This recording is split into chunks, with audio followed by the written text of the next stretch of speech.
him from solo queue. A little thing about him, he always brings exhaust on every single AD carry he plays. I don't know if a heal bit him when he was younger or something, but he's always bringing that summoner spell. Yeah, a little bit of a curious choice. Says he likes to duel with it as well. So we see the first bans coming out of the gate already. A lot of really hotly contested stuff. Rengar's been taken off the board. That was kind of expected. Gnar, a very obvious ban, and I think Vayne is probably a good one as well. Yeah, we are playing on patch 419, and Azir is disabled. And if you guys watched Worlds, that was on patch 414. So a lot of patches have happened since then. There's been a Cassiopeia rework. Gnar has gotten those quality of life buffs. A lot of changes. Tristana took some nerfs to scaling. So we're going to see very different picks coming out. And Zilean, this is the patch that he had his experience reduced from global to just a small range. So he was on his way out anyway, so I don't think we're going to see any of that.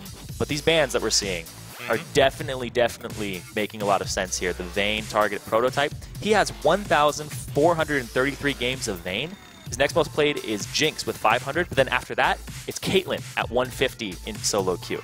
So this guy plays a ton of solo queue, but his third most played, his Caitlyn, is 1/10 as played as his most played. It's ridiculous how much this guy loves Vayne. He really does not have a whole lot in the tank besides that. It's for a good reason why they want to do that, of course. Also taking Twisted Fate away from Gate 2. It's been one of his more played champions. We see already locking in the first choice, Lee Sin, very hotly contested jungler, pretty much for a long time, and that should go over to Mimo for sure.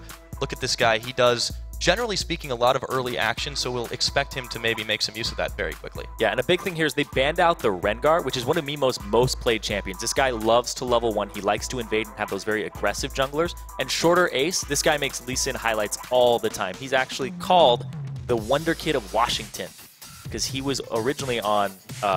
he's been on Cognitive. He was in the High School Star League. Season 1, right? Season 1, and made it all the way to the finals with his team. Really big proponent of that.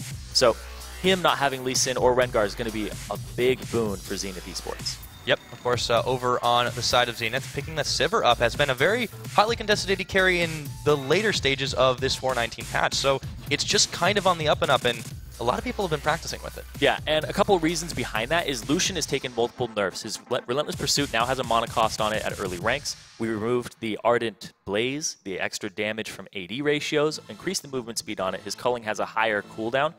And the big thing with Sivir is that we changed the collision radius on the boomerang blade. So when it flies out, it actually has a little bit longer range because now it detects the edge of it as opposed to the center. So there are some buffs to Sivir, and also it doesn't do anything and like kind of interrupt your auto attack. So you can still auto attack through the boomerang blade cast animation. I see. Oh yeah, absolutely. So it gives you a little bit extra that burst as an AD carry as well. So even if it doesn't scale as well into the late game, well, we're going to talk about a carry that scares. Scary, actually, as well. Scary Jinx carry. is going to be locked in, of course. So Prototype going to take that one. Along with the Kha'Zix, this is a fairly decent protection composition for a very somewhat immobile champion like Jinx. Yeah, and Jinx, you know, it's his fallback after Vayne, so that's completely expected there. Zenith eSports, you have to think that they knew that this was coming for themselves. And they also picked up the Sivir, who has a really good time against Jinx because their ranges aren't too great difference during the laning phase. You know, Jinx can go into the rocket and the fish bones, but at the same time, the way that she's going to lock her down is negated completely by Spell Shield. Yeah, not to mention, yeah, the Zap, the Flame Chompers, either of those Super Mega Death Rocket. Yeah. Oh yeah, actually, if you time that right, that's literally the best feeling in the world. Yeah. Oh, so, Windwall's pretty good too. Windwall's pretty solid also, I'll give you that. Swain is locked in as well, so this is something that I think was sort of an option, but not a very common one. Yeah, there's been a lot of evolution in the top lane because Gnar's been such a big champion up there. And Final 5, you can look at their bans right there across the board. It is all three just top laners. So what that's going to do is that's going to funnel the Solo King onto a champion that he might not be 100% comfortable on. And this guy, the Solo King, he lives up to his name. He gets solo kills or gives solo kills in top lane. There's going to be some action up there. And against Rux, I really expect something to go down. And with those two champions, one likes to scale up, but the fact that people have been kind of morphing Aurelia and going away from the maxing W to maxing E gives you a ton of gank assistance, gives you a longer slow. I think that this is a great pick here. And just looking at the compositions across the board, Zenith has a lot going for them, but Final 5 has a little bit better team fight composition. I agree. And not to mention, you also have to give credit where it's due for the pickup in the mid of the Jace. I think Easy, not only is he great on that champion, the exhaust should be incredibly useful, not against his own lane, but to deal with the Kha'Zix, to deal with the Jinx, to deal with the Aurelia. Those are veritable assassins in very different ways. I mean, Jinx as an assassin AD carry, maybe, but it's a scary composition that they have to be able to slow down if they want to take out. Yeah, and the fact that he's going to have all that wave clear, that's really Easy's play style. His most played is Nidalee. and he loves those pokey champions. He's got the Zenith, he's got the Ziggs, he loves the Jace. So this is right up his alley in terms of play style, so he doesn't have to change too much this game. There's different win conditions here for both sides, but there is a little bit better of a 5v5 team fight for Final 5. Whereas Zenith, they're looking for a little bit more poke, but Swain, fitting into this composition is going to be a little difficult for him. But the Sivir is going to allow him to get closer and like get right in with his Ravenous Flock and be able to heal himself up a bunch. So they have different things here, and I really think that Zenith is going to try to play around objectives as opposed to Final Fight just going straight for them. All right, well, with that said and done, we are going to load up onto Summoners for the first time today. But before we do that, we want to know what you guys are thinking online. You can always go ahead and tweet us at LCS eSports using the hashtag LCS Expansion. Get a conversation going. Let us know what your predictions, prophecies, and paraphrasing is. We'll be going into that game in just a minute, but we have a quick disclaimer before we do. Yeah, first start a conversation on Twitter with us. We'll read it. But at the same time, little disclaimer here, these games are actually pre-recorded. We're not. We're live, you know. Hey, guys, we're here. Hello. A little bit after 11. Just a bit. Oh, boom, check that one. So this is all pre-recorded. These games have gone through to prevent DDoS, to keep tournament integrity intact, and that's how it's done. Yep, and that, of course, so these games have been sealed. We don't know what the results are, and here we go, loading up onto Summoner's Rift. It is Zenith eSports versus Final 5, and they're coming out of the gates pretty strong. Pretty standard items, and nothing really crazy happening. Line of scrimmage lighting up to begin this game. Yeah, it looks like, well, that's a little uncharacteristic because Wild Mimo, he loves those level 1 invades. He got himself an early game champion. And everybody I talk to about this team of Zenith says they always level 1. They always try to go after people. Yeah, they're just having a little bit of fun right now. You know, there's still plenty of time for this invade. It's only a minute on the clock. But I would expect it just because we have seen it happen so much. And Mimo has a fairly solid early game jungling champion in Lee Sin. He could pull those counter moves off, but maybe they're a little bit worried about the counter level 1 from Final 5. This is a strong team at just about every stage of the game.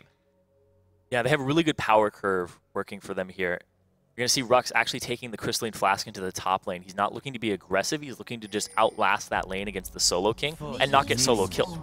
Yeah, well, that's probably the best thing to avoid when you're dealing with solo king up there. He does certainly make that his own territory. But Rux, no stranger to dealing with aggressive top laners, even if they're on Swain, definitely something we didn't quite expect to see. But as you mentioned, all those bans kind of force you to play something a little different. Yeah, looking at the supports here, Janna made a really big resurgence during Worlds. He's starting with the Ancient Point there. And look at that, the invade coming out from Zenith eSports. They're trying to at least put pressure on this. Yep, you see Prototype just trying to zone just a little bit here. Of course, taking the Q level 1, pretty standard stuff as well, and they are able to fend it off. So lanes are going to start up nice and normal. No swaps, nothing ridiculous, but kind of a half-hearted attempt as Mimo is just solo taking his own red. Yeah, I'm really interested to see how this bot lane shapes up because we're going to have the Sivir, something we haven't seen in a very long time since people were doing these all-in compositions that just run straight at you. This composition doesn't really accomplish that for the most part. You're going to have a Jace that doesn't always want to all-in. You want to poke, stay on the outskirts. And look at this, the zoning potential here. The sustain from Nami is going to do wonders against this Janna. It's damage that when you put it onto her, she's not going to be able to heal up. She just shields preemptively. And look at that, shorter ace. He's actually going for the red invade here. Yeah, he's trying to get this double red buff start to avoid keeping shorter ace from getting that buff. And he's going to say, hey, what happened to mine? Going to go ahead and throw out a W in that one. And it looked like we might have an early jungle fighter. Could turn into a smite fight. In just a second, here we go. Mimo, they're going to juggle the aggro right now. And who's going to be able to pick this one off? It's going to be one more. Oh, and it ends up going over to Mimo. No, it doesn't actually. Yeah, it does. Yeah, it does. Yeah, it does. They juked me. The flash is coming over, there we get the shorter ace, it's first blood, and that's going to be easy picking it up. So he, on the roam, is able to accomplish what Gate could not. And we thought it was going to be top lane first blood, but we were wrong. No, it happened in that jungle. We talked about Mimo, he loves to invade, talked about his level 1s, but look at that, level 2 invade, they knew where the route was going to be, because shorter ace started on that bottom side, there was the harassment by the bot lane there, so they were able to know that route. Shorter ace doesn't go straight for his red, and it costs him. Yeah, and at the same time, easy, he shoved it out. And look at that. Now he has a blue buff in that lane. It's going to tilt it in his favor even more. Yeah, not only that, the extra gold in his pocket is going to make him get that level advantage just a little bit quicker. Whoa, Prototype has to be careful. Takes one edge of the Boomerang Blade, and he is extremely low, having to pop the last of his potions. Frostalicious and K1 really not making this lane easy. Yeah, she's gained about 80 or some odd range from the change to the edge of the Boomerang Blade being the collision as opposed to the center. It's a really big thing. You wouldn't think about it too much, but at the same time, also adding in the fact that you get it doesn't cancel your auto attack animation is really big for just when you're a high level player and you know how to trade. Yeah, so they're getting this one pushed in pretty hard here. They are going to get a bubble out on a Prototype, so he's going to take almost the full duration of the blade. Frost is getting in his business, but this is turning the damage around. Has to spell shield. Well, very useful ability in and of itself, but he did not take the better of that one. And although he is getting a little bit more poke out, but Janna going to help sustain just a little bit. It looked like it was going to be a really good trade there for Frostalicious, but he does have his potion over Prototype. So Prototype is going to be down in effective HP at this point. He is going to have the Janna shield though, and that's what came up big in that last trade. Yeah, that was really the benefit there of having that Janna, not just early in lane, but once she hits 6th the Monsoon, it's going to work so well to try to counter some of these engages, again, to protect the hyper carry that is Jinx, but Prototype still taking a lot of damage. These guys have blood in their eyes, and I really thought the top lane would be the one that we'd want to watch, but Mimo, he's thinking the same thing right now, moving up to try and capitalize on Rux just being a little bit wary of him, though. I think he knows something's up. Mimo's trying to keep tabs all over Shorter Ace here. He's warded up his jungle very early on. And he also put it on that top side because they like to get the Solo King rolling. You know, he is the Solo King. Sometimes he's blasphemous even to himself, and he'll get a gank. Well, sometimes it's a solo kingdom, but you can't count out Rux City, so he's doing pretty solid right now. Both the top laners at level 5. Once we see that 6, we might see it just get a little bit more bloody, but there we go. That ward pays off right there. They know Shorter Ace's position. Mimo can choose to gank a different lane, or he can choose to go up there depending on the exit route that Shorter Ace chooses. Yeah, so far Zenith definitely doing a pretty solid job of getting keywords. They may not have placed a ton of them, but they're placing them in really good locations to get inside. Yep, easy Mimo. They're moving up. They have the wards already all over Shorter Ace. Is he going to see it? Yeah, I think he does. The Shock Blast still connects on him, though, and Mimo's looking for the chase. He almost lands the Sonic Wave, but they're going to have to settle for a Wraith Camp. Maybe Shorter Ace can try to sneak in there and Smite Steal something, but it's not going to happen. Okay. Easy's doing a really good job of shoving, but he's missing some CS to do so. So they're putting more priority on jungle invade and jungle pressure than they are just winning the lane in mid. They're trying to make it so that you win the jungle, then you'll win mid, as opposed to vice versa. Yeah, Mimo is really doing a good job of knowing exactly where Shorter Ace is going to be before he even does it. It's almost like he's reading his mind before he even makes it up. But now Shorter Ace is coming in to try to take a fight here, at least try to scare them away. Gate was moving out as well, but they don't really want to use their teleport. Rux is just going to be backing for the time being. Solo King gets quite a lot of free farm to himself. He's a little bit down in farm compared to Aurelia. It's going to be about even when he clears that wave, depending on how much he gets. She'll hit a pretty decent power spike anyways. The Rod of Ages will be completed in just a little bit. Frost, though, since K1 went to go zone up and ward a little bit, had to get pushed back in for a moment. But again, there's been a lot of pressure on Prototype. He's losing in the CS game, but he is a much later game carry. And once again, this time it's Mimo who gets spotted out. So they know just about where he's heading to, looking for a blue buff, but he's not going to find it. Nope, he's going to get the timer on it, though. It is about that 7 minutes and 20 seconds that it'll come up. Look at that, the harassment. He's able to dodge a bit, though. Yeah. Big thing about that matchup is the fact that he has Nami. As soon as he gets one attack, despite the range of 500 on Sivir, he's still going to be able to get the follow-up attacks with the slow. Yeah, and it's like this is going to be the first big contest this game so far, the blue buff. Not very happy that there's a whole lot of people there, but there is going to be the instantaneous shockwave. Not going to be enough to capitalize on it, but Prototype still returns some damage. Get out of our jungle. Yeah, it's one of those early skirmishes. Jace, level 6, does nothing. He already has his ultimate. You don't put points into it anyway. Orianna, level 6, really big for those mid-game skirmishes. Those early-game skirmishes, too, as soon as you hit 6. So it was big there that he hit that. They're able to secure their own blue for himself and not get even further behind that mid lane. Yeah, really good that they hadn't... Well, not really good, but really interesting that they hadn't backed and bought the items. Otherwise, we might have seen a little bit more bloodshed down there. But as it was, everyone was able to walk it out after the shockwave got completed. But a very timely level 6 for the mid laner, the final 5. Yeah, it's a very good decision there, too, by Easy to stay in the mid lane afterwards and just clear it out. He's doing a really good job of pushing waves. He doesn't seem to care how much CS he ends up losing, as long as he's keeping pressure on Gate. Now, Mimo has been doing a pretty solid job, even if he's down a little bit in CS. And, well, there's that combat we talked about. Rux, a lot of damage dealt to him, but that Equilibrium Strike is going to be pretty useful if he wants to take it. Looks like he's going for the chase right now. Got to be careful, though. Swain can do some damage from afar. He's maxing that E first on Swain. You don't see a lot of Swain, so everything that you max is a little bit... standard. It's all standard. Yep. Shorter Ace coming up top. There is a ward there. He is going to place the pink.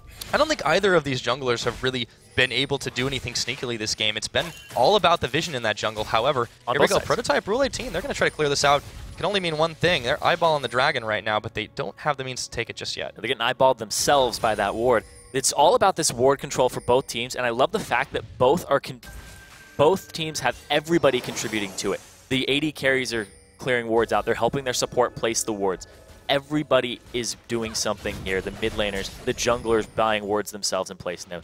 Look at Rux. He's got himself a pink ward in his inventory, and he's ready to go. But look at that.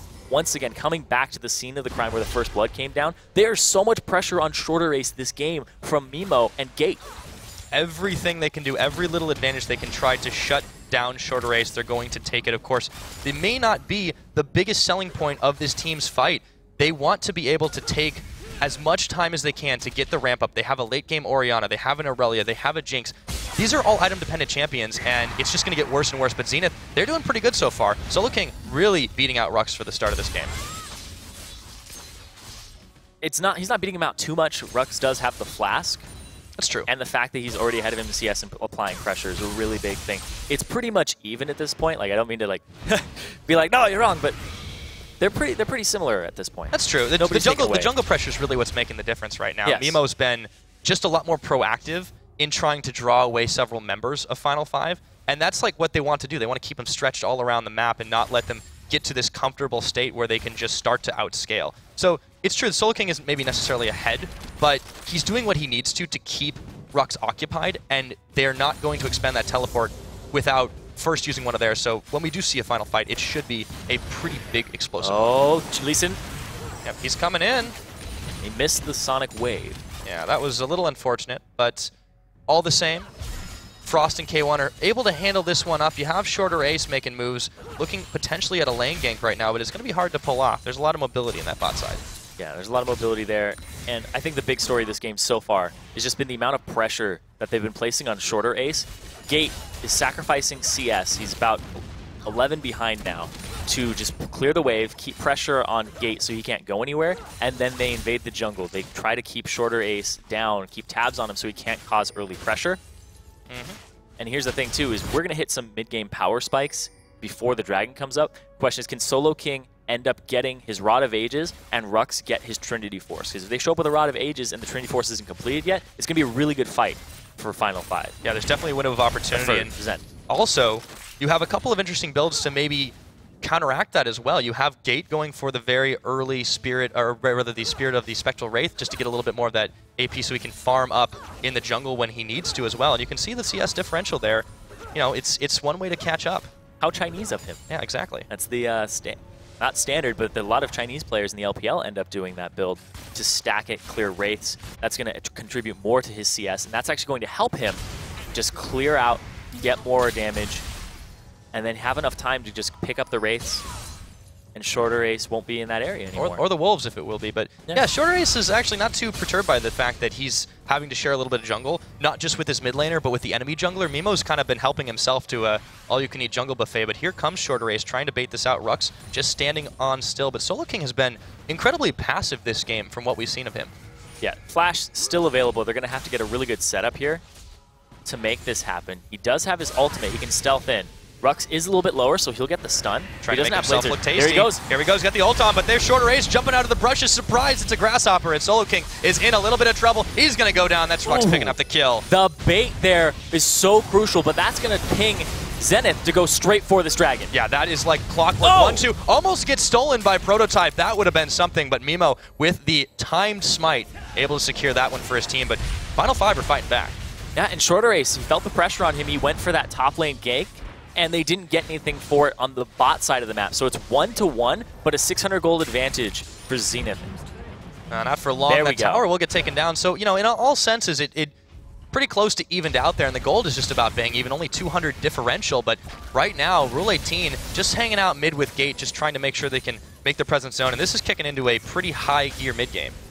I didn't see the turret going down while all that was happening. Yeah, it was a last-second thing, kind of. They didn't have the highest damage output together, but I think they were able to pull it off at the same time the Dragon was happening. But right now, Zenith is looking for this mid-turret. Meanwhile, Prototype, Jinx is one of the best solo pushers in the AD carry game, but it's going to have to watch out because Frost is going to be able to clear this away. Yeah, a lot of damage on the tower. When she reaches that turret, she's really good at taking it down. Objective focus on this team right now. Yeah, Rule 18 has to be so careful. Those shock blasts are hitting harder and harder with the armor pen. Shield's going to be on, but it won't be for much longer. That tower's getting fired down, but they're trying to watch out for Gate. Shockwave is available, and they don't know where Shorter Ace is, and they're going to have to settle for a bit more poke. Again, Rule 18, though, he has to be careful. Yeah, tower sieging here is definitely Easy's game of choice. They like these mid-game, late-game compositions on Zenith's side. They like to formulate them around what Easy's picked. It's kind of an interesting strategy considering they also like those level 1 fights, or at the very least getting a little advantage, turning it into something that can go into a late-game strat. Now here we go. We see Solo King trying to He's just going to clear it out. He's going to be able to clear this ward now that he knows he's been spotted. That shock blast into the fog of war actually hit Shorter Ace when he was at Wraiths. So he got anything you can do to get sight. Yeah, whatever you can. You don't just need wards. There's plenty of ways to do it. Frost actually taking some poke out of Prototype, who's feeling pretty confident in this game now that he's been able to pick up some of his starting items here. Both AD carries not quite on the Infinity Edges just yet, but it's almost like a more traditional fight. I think we saw this several patches ago. Look at that. The Solo King coming down from top lane. He doesn't have a turret. The ward coverage on that side isn't ideal for him. He could get flanked around, and actually you can see that Final 5, they're making their stand inside this jungle. They're trying to at least get vision of it.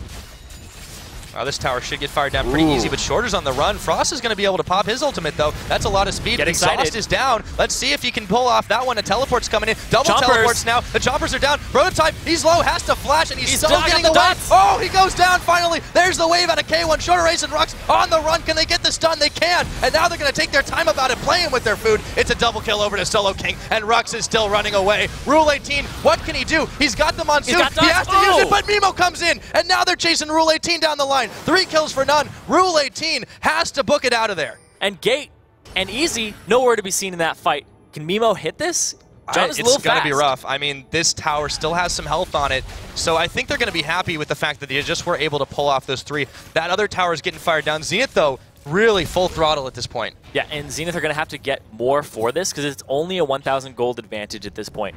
They're going to try to go after this turret, try to make it even more, and I love that they're doing that, not showing hesitation in this very important match. Yeah, excellent job at controlling the objectives this time. They've been in the enemy jungle, they've been in each of the lanes, and they've been able to take the better fight. So now grabbing themselves a couple thousand gold ahead of their opponents. It's only 16.5 minutes into the game, but they're feeling pretty confident on the side of Zenith. Yeah, and what allowed that fight to happen the way it did was Prototype overextended, he used his exhaust, and then the TP behind him, because of how extended he was what cost them. The Solo King came out, he didn't care though. He was right on top of Flame Chompers, walked straight through them afterwards, Ravenous blocked the dots, the flash away, and that's a really, really big victory there for Zenith. That's going to allow them to dictate a little bit more in this mid-game. And you can see Final 5 doing what they can to try and grab a little bit of gold back into this one, but the skill shots are flying left and right. Tower is defended, so Zenith is able to get here in time, and there is only two more outer turrets remaining. One for each side, well, two and then one. My math is pretty bad today, apparently, but there almost isn't one in the mid side here for Final 5. They have the tiniest of health bars on it. They really need to defend what they can, but it feel like this is kind of a lost cause in this mid lane. They should be looking for something else right now. Yeah, Zenith have a better kind of 1 or 2 person skirmish composition. Like, if it's a 2-on-2, they're probably going to win. If it's a 5-on-5, straight from the get-go, Final 5 have more tools available to them to win that fight between the members of their composition. But Zenith, that was a perfect fight for them. They like that stagger in and not even have Gate, the Orianna, who's going to just suck them all in for that Super Mega Death Rocket, was really, really big in that fight. Yeah, I mean, that was just a classic clear-cut chase, and they were able to just capitalize on the over-aggression of Prototype. You could see he likes to duel. He wants to make those things happen, and he is the one who calls the team fight, so he was making that audible for Final 5, but this tower looks like it stays their number. They are able to clear the wave away for now, but they still are just trying to scramble for position. Yeah, at this point, Zenith, they know Dragon's up in 45 seconds. They're clearing out all of this. They have jungle vision control on this side, and they're going to take this blue as well. Yeah, get anything you can. Oh, they're just going to leave the little lizards, too. So, BM. No, it's a fantastic strategy against this team composition. Jace, he loves having that blue up. The Muramana's going to help him a whole bunch when he gets that. Tower's fired down. Yep. They get that outer, so only one that remains is the top, but it is, of course, 2 towers to 2. It's looking even in that department, but it really isn't. Zenith definitely taking the lead in this one. They don't have the hugest gold lead, but they are able to get a little bit more in just a minute. Dragon's up in 15 seconds. Final 5 cannot afford to let this one go. Yeah, Easy just back to get himself boots and a pickaxe. He's going to make it to that Dragon fight off the acceleration gate, just transforming for the extra movement speed. But when he gets there, it's going to be a fight that Zenith, you know, they are at that point where they are pretty ahead. They're at 1,600-ish, 1,400-ish. Yeah, Final 5's looking to bait him in, but, you know, we talked a little bit about Zenith having these kind of kited out comps and try not to expose themselves too much. Ooh. Oh, they almost saw Gate. I don't know if they saw him with that ward coming down, if you saw it fast enough. Gate's a crucial member to have in this fight, but he has to back. They're going to be able to take this dragon without him there. I think Final 5 notices this. They have to give this up, and that was a really ill-timed back. You're right. Yeah, the back timing was really bad there. When Easy took a much better back timing for his items. Yeah, they really were able to do that in the perfect moment because, yeah, not only did he have the ability to get back to lane quickly, he had a little bit more movement speed plus the acceleration gate, but they knew that Final 5 were going to try to push up mid, and they had Nemo there to defend. They had Solo King around the side. It was really well played by Zenith. They are kind of coming together as a team right now. Yeah, and they had the vision control on that right side of the map, so they knew where they were setting up for Dragon, but then the fact that he backed just was really, really confusing there. Like, he did want to have an item spike, and they would have less AP available to them for the Dragon fight, but if Dragon fight doesn't even happen, you give up that objective and you just let Zenith get even further ahead. Yeah. When you do get a little bit flustered when things aren't going the way you expect them to go, you can start to make little mistakes, get capitalized on, and we do know that Final 5 is a team that sometimes is plagued by these small mental errors that turn into big things. Yeah, Final 5, just talking to them, they have a bunch of nerves coming into these matches. They're extremely important, but a lot of these guys are really young.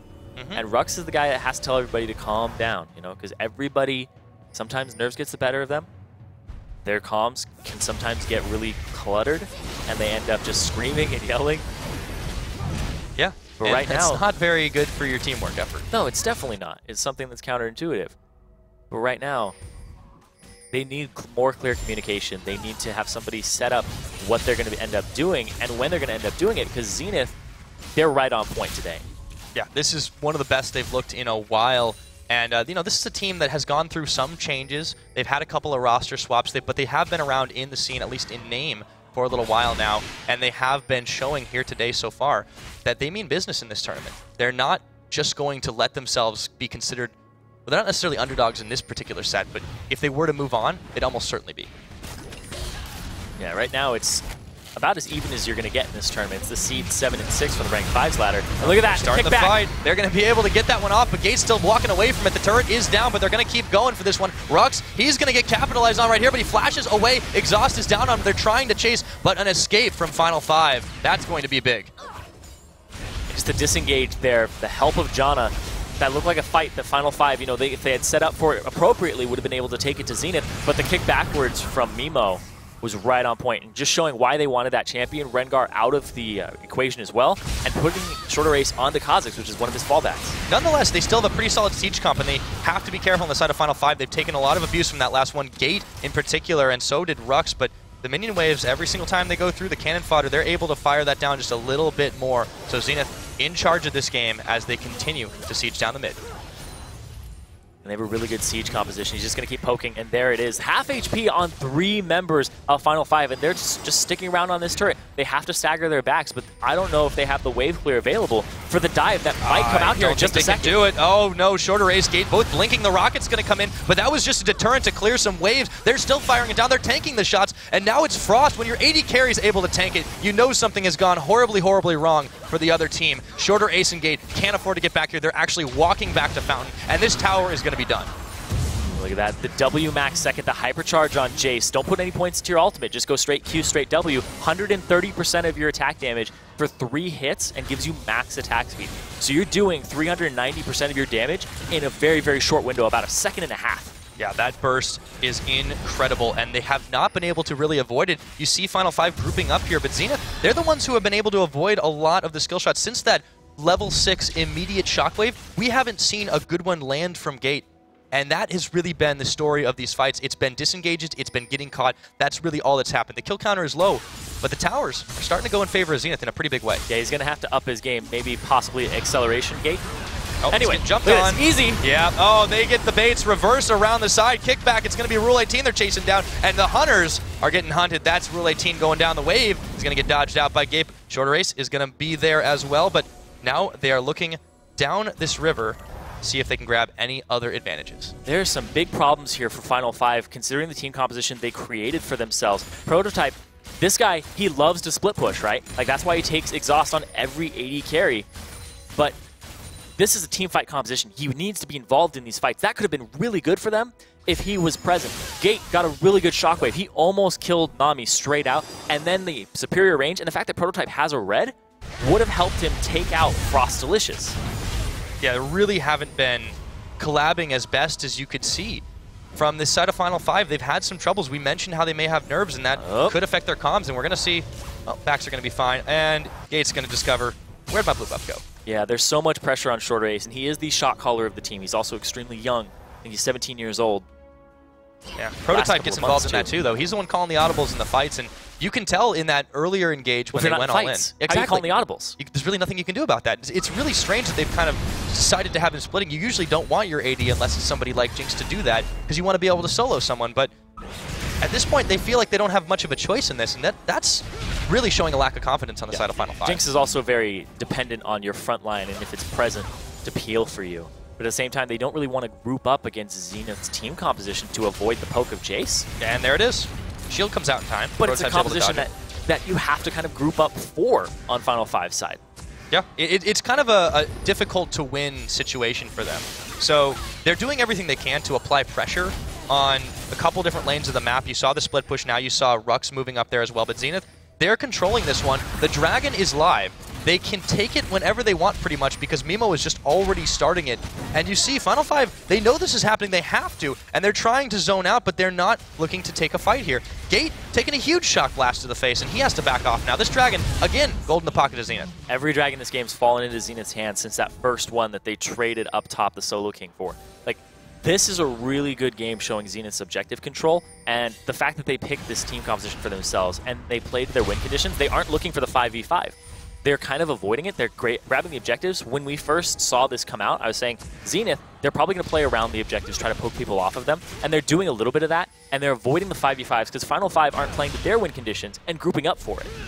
Not only that, but Mimo kind of went with the program as well. We talked a little bit how he likes to level 1 invade, do some really crazy things and try to kill the enemy jungler. Well, up against Kha'Zix, I think he kind of realized, hey, you know what? What if I just calm down a little bit, I go with the rest of the team's program, I steal objectives, I do what I can, and it's worked out so well for Zenith this game. Yeah, and Shorter Ace is actually a level up on Mimo at this point in the game, because he's been reserved to farming. Mimo's been putting pressure on the map. He's been taking Shorter Ace's buff, so Shorter Ace has been basically going to lanes, getting some experience, not getting too much for it, but the reason he's getting that experience is because Mimo's killing the people who are supposed to be taking it in the first place. Yeah, so he might have a CS lead, but that's pretty deceptive. You look at the KDA across the boards, especially for those junglers, and you see some stark differences. Now, Baron being eyeballed for the time being, but no team really in a position to take that just yet. It's 27 minutes in, but if a team's going to try and bait this one out, it will be Zenith. They're moving with all 5 members close to this jungle. And here's the thing, too, is despite the gold lead being in Zenith's favor by about 4,000, it's still not insurmountable for Final 5. They have a teamfight composition. If they can catch Zenith when they're 4 instead of their 5 members, it's very, very easy for them to take that fight. They have all the tools to come back. And if they can catch easy, then they can get that fight for themselves. And then they can stop the siege and they can counter siege. There's a lot of things here that Final 5 can do. But Zenith, they just have to stick with their program. Yeah, they're really not making mistakes this time. And you look at the score across the board. Yes, they've given up a couple of towers, but that's all been counter pressure. Solo King getting killed, the sole kill that Final 5 has, they answered with a dragon. It has been a story of Zenith capitalizing on every little thing that they can find and creating edges for themselves because they're not as confident in the team fight. Now Frost, he's going to be able to spell shield away the shockwave, and now that that crucial spell is down, that's a huge telegraph over to Zenith that your team is not all synced up right now. Gonna get this Gate. He might go down here. The wave's coming out from the zone. They get the flashes. Mimo picking up Gate. They try to get the bubble on Prototype. They don't even need it because Easy gonna flash in for the killing spree. And he even gets a parting shot. Down on the bot side, Solo King Rux gonna continue to trade it out. But this looks like it is trending in the Swain favor, and this tower should go down. 28.5 minutes, another big one, a couple of catches, and Zenith is on the charge. Gate just had some fire in his eyes when he saw Frostlicious use the spell shield on that ultimate. He's like, you're not getting away, and they completely turned that around with the baits. It's ridiculous how great this team looks from Zenith at this moment. Yeah, they got the teleport on too, just to try to save a minion, and Solo King coming in there will be able to take down the inhibitor turret, firing down the inhib. There's really nothing Final 5 thinks they can do about this one. They're taking way too much abuse on the poke. Rux trying to answer back, but he just doesn't have the damage, and they give up an inhibitor almost for free there, and that's Zenith able to walk away. And it looked like it was a very easy fight for them at that point. The TP coming in from the Solo King to allow them to just continue damaging the turret and keep that minion alive a little longer. And like I said, the Jace, the Hypercharge, very, very low cooldown. I think it's about 3 seconds. It gets really low, and you build cooldown reduction. He has the Muramana complete. He's able to take these fights and chunk these towers incredibly quickly. They're putting everything they can on him, too, giving him every buff that Red was taken away. And then, look at that. Even on Rux, even on one of the bigger members of this team, he's able to chunk him just a little bit more. And now Zenith is still in position to take this. They feel they can fight anywhere on the map. The top lane is exposed. Those super minions will be marching pretty soon. Yeah. And they're just looking for any little thing. Again, stay with the program. You're fine. Yeah, 7,000 gold lead. It's just been edging more and more and more off of their just coordination in these team fights. Now this time, Gates can pick up his blue, but yeah, I mean, there really haven't been full team fights. It seems like it's been anything that hasn't gone Zenith's way has really just been a story of, can we get out in time? Can we reset? I can say with confidence there has not been a 5v5 team fight this game. Absolutely not. It's been catches, chases. And, you know, this is one of the reasons you take a champion like Sivir. Yeah, that is kind of the throwback strat. We can run at you, but at the same time, they haven't really needed to. They've been able to just chase them down and get at least 1 or 2 kills and then turn that into an objective. And, you know, little things like that repeated, wash, rinse, that's all you need to do. Yeah. It's been 5-on-4 for some of the fights, but it's never in Final Five's favor. The fights that are being taken are all Zenith. And Final Five, they seem to have 2 people who like to split push, but that's not what this team composition does. And it just seems like an anti-synergy in terms of their personalities and what they like to accomplish. Yeah, I think they're a little bit scattered right now, doing whatever they can to try and defend up. They still have a number of towers on that bot and mid side, but they have to be careful defending those, and they also have to start taking things. They've yet to crack this inner shell, so Rux going to try to solo the Solo King, but I don't know how this one's going to end. It's a slap fest down there, but they're going to get a little bit of help in the form of Frost. They do see that one, so Rux on the run right now. Can he get away? There we go. They're going to get that. The boomerang going to be dodged just barely 1 pixel away from taking it, but they're still chasing him down. Rux realizes he has to do something, but he can't do a thing at all. It's Rux going down, and he barely touched Frost. Really good build there from Frost Delicious. He goes for extra damage over getting armor penetration because there isn't any armor to have to penetrate through at this point. So Last Whisper wouldn't be as cost effective as the build that he's gone with the Bloodthirster. Yeah, it's almost like seeing a bit of a throwback, seeing a Sivir, seeing a Bloodthirster. Yep. I kind of miss those days. This tower is going to get fired down pretty easily again. That siege is monumental, a massive play, and Easy, he's got that big axe right now. He's going to be able to chunk anyone he wants, and this other inhibitor tower should go down pretty quick. They're still taking Shock Blast. Rule 18, he's got nothing left in the tank, and Solo King able to Zanya's out. The Shockwave, though, they might shut him down, and they do. It's going over to Prototype, so they get an answer back, but all the same, there are super minions on the Nexus right now, and they have to get back to defend. They've already lost a tower. There's 2 super minions there. Frostlish is getting... dang. That's Prototype. It's so hard to read from so far away. I know, right? It's almost like they're testing your sight. But this dragon, every little thing, Zenith is just grabbing everything on the map. It's not even greedy because they're able to trade so effectively. And that was the cost of being able to defend your inhibitor turret, to be able to pick somebody like Solo King off. Yes, he got caught, but what did they trade for? They got a Nexus turret because of super minions. Yeah, and the fact that they're not going to get anything else off of it, no dragon, no Baron here for Final Five, but we might see them try to set up for one and make a desperation play. Well, yeah, but you see Frost Delicious, talk about AD carry split pushing. Look at what he's doing right now, seeing if he can't fire down the last couple. They're going to trade for the Baron. Oh, but this is an interesting situation because they don't have full members. They might answer back, but this Baron could go over. Yeah, it looks like it's going to be Final Five with a desperation move. They get it, teleport on Rux. They got to get they're going to get to the bot side. Yeah, they're in trouble here. This is going to be a chase down, but Mimo not going to connect on the Sonic Wave. All the same, Frost is able to escape. So, interesting gambit there from Final Five, and they grab themselves a Baron. Yeah, it's going to pay off, though, because when you have the Baron, you know, it goes without saying, enemy team can't get it now. So that's less pushing power. It's going to allow them to wave clear. They have Jinx, they have Orianna. They have really good wave clear available to them. They just have to avoid the poke of Easy.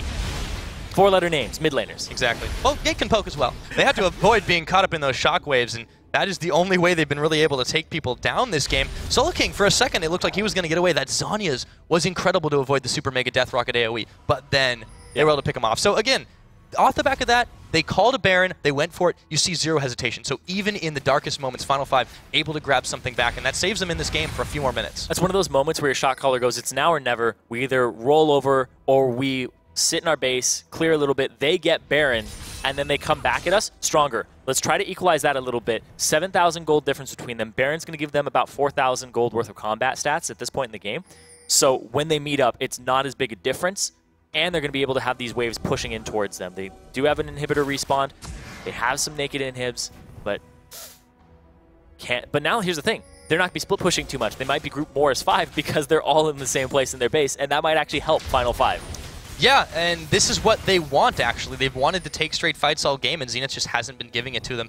Hit and run in a lot of places, and now they're still able to push a lot of different ways, but it's difficult to do that into a Baron, so they've effectively kind of said, hey, if you want to push into us, that's fine, but you're going to have to take it on our terms. The only member to actually die on Zenith has been the Solo King. Oh, this tower's going down pretty quick anyways. They did not get there to defend it in time, and they can probably walk away from this one. That was just a slow move there from Final 5. I don't think they expected that. Well, they also didn't have Prototype. I said they weren't going to split push, but no. They did. Rux is tanking up quite a lot of the return poke, but he's really the only one still trying to chase this out. So that's going to end, and they just pretty much get that one out for free. So Zenith, again, every little advantage they can grab, they will, and it's an 8,000 gold lead right now for Zenith eSports as they continue to try and move around the map. And they're just going to go ahead, clear this out as much as they possibly can.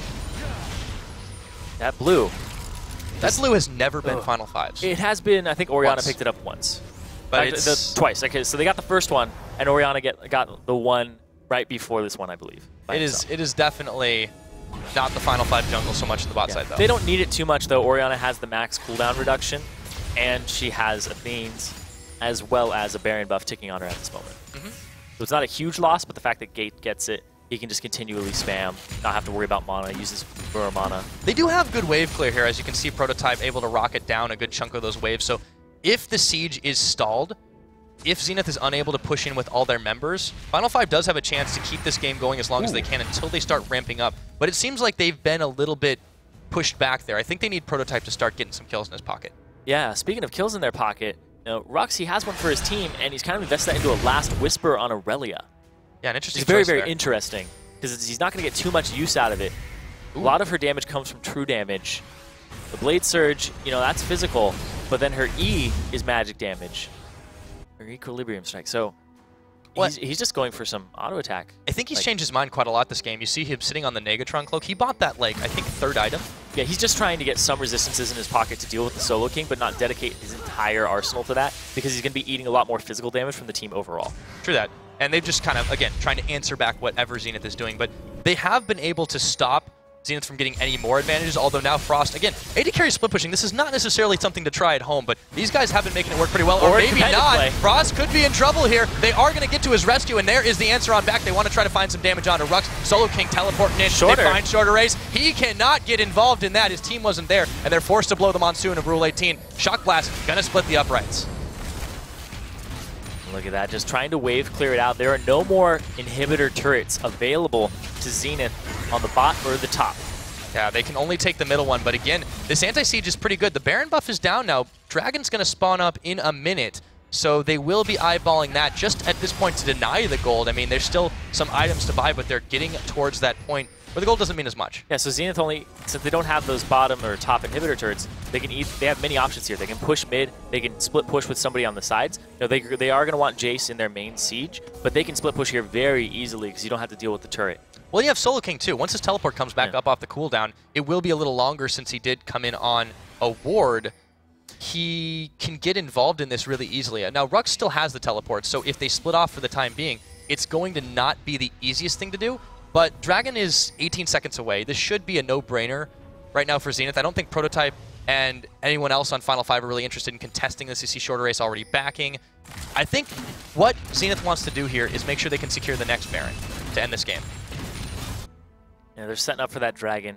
Final 5 have not showed up to any of these dragons in this game, and it's really concerning considering their team composition. They're allowing themselves to get poked off of them. They're not having the vision control of that area early enough. Yeah, and that's exactly right. You need to be able to contest things, and they haven't been confident in just a straight all things equal 5v5. They've been able to defend their base. When their back's against the wall, they're definitely performing, but you can't win the game from inside your base. That's true. I mean, maybe if you let the minions kind of do all the work, you could, you could hope for the best. But there are some scenarios. Somebody can forfeit too. That's true. That's true. That's next level strats right there. At the same time, though, it's about a 10,000 gold lead, or approaching it here for Zenith eSports, and they've just been slowly getting this over time. But once you reach 6 items, which people are getting to that point, you're not going to get any stronger than that. you have to fight. You have to take it to them before that, because you basically hit a ceiling, you buy some potions, and then the enemy team is like, okay, now we're actually catching up to you despite the gold difference. It's a really big thing here.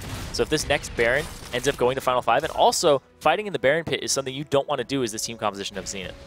Yeah, I mean, that Orianna Shockwave, it almost can't miss once you're inside that pit, and that is the issue. So we'll see if they end up dancing for this one, but again, Final 5 has been so reluctant to take things, and instead of trying to close that gap, it's actually gotten a little wider. We're at a 10,000 gold deficit. You would think that's like almost a shoe-in for Zenith, but you know, there's definitely still the chance here for Final 5 because they have been a little bit more proactive going forward. They're going to take a little bit more control of their jungle back. The resistance is coming into play, but see if they have enough in the tanks. Easy going to try and annoy Rux, but he gets the big Wraith anyways.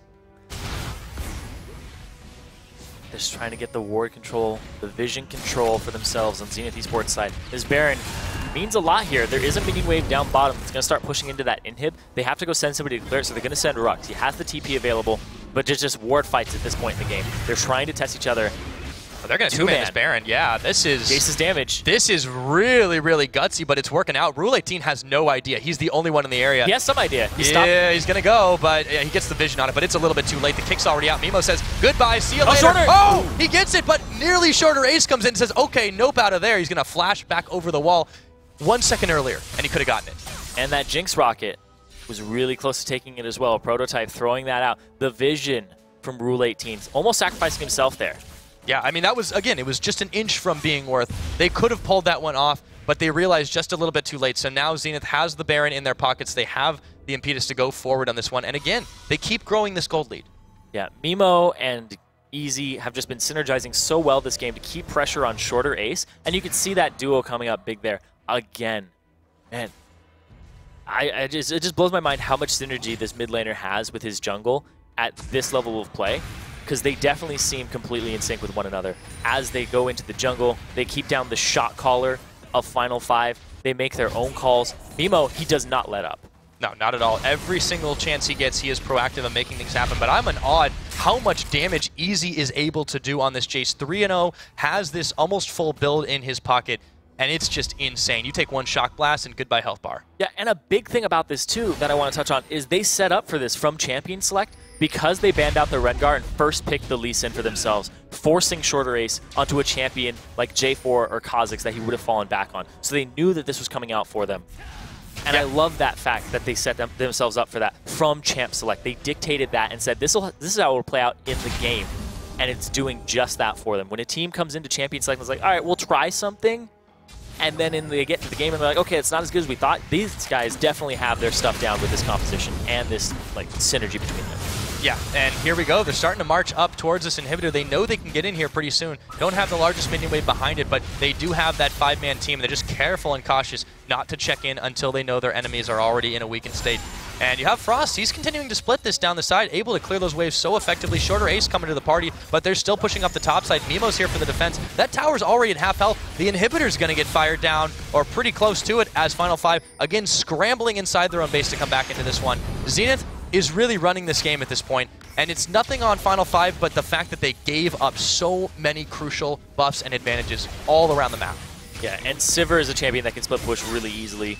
But look at that. They're going to chase. They got Solo King. They might be able to take him down, but will they be able to answer back? There's the wave. There's the Monsoon. Solo King still in here. They send Shorter Ace in. They are going to get the double bubble, and that is going to be a turret picked off in the mid side. Frost able to get that one, and Mimo doubling up. They almost get this inhibitor, but again, they're just stalling them away. They're poking them down to death, and this is exactly what Easy and the rest of Zenith love to do. Inhibitor's down. That's going to be one pickup. They can easily take the top side. This game is close to ending right here. Zenith looking for the lead. And look at that, the TP coming out. Throwing out the chompers. Not quite. But this inhibitor, they got the middle one. They don't want to check. There's the shockwave. There's always the game-changing shockwave possibility, and they don't want to take that. But the poke is unreal. Every single time they get in there, they're able to return more damage than they get. That inhibitor still regenerating very slowly, half its health still about there, and Prototype trying everything it can desperately to clear these waves. Frost taking some damage, but they have so much sustain. K1, they're on this full build. This game it's looking like it's just slowly eating away at Final 5, and they're doing everything they can to stop that. Oh, you can just look at the items that Rule 18 has for himself. He has almost nothing in comparison to K1, and that just shows how much global gold has fallen into the hands of Zenith here. Also, he went for the Ruby Sightstone. None of these extra things, but look at this, just the poke. Zenith trying to go for poke. Final 5, they want the team fight. You know, there's still a chance, but they have this super minion wave coming in the mid. Oh, it looks like it might be now or never. Oh, they might go for it, but they're going to back off. The rocket comes in, actually. It's not going to be enough to really take much more than a chunk out of Solo King's armor. He is pretty low. Ben caught a lot of these times, but they've been using him as this massive AP tank. And here we go. They're looking to fire down this one again. Gate, half his health, Rule 18, trying to send out the Howling Gales when he can. Mimo actually takes some poke. They're going to go for the fight. They catch Mimo. They jump on him. The wave's out. It's easy, though. Going to return a damage. Back on a shorter race. Rux is going to go down here. Almost, he's still running away from this one. Prototype, it's a double kill going over to Easy. They find even more for that, and that's going to be Solo King picking off that turret. The final one's going to fall. The Nexus will surely be there, and this game number 1 is going to Zenith eSports. And Zenith playing perfectly to their win conditions. Final 5, they got a 5v5 team fight at the end, but they didn't have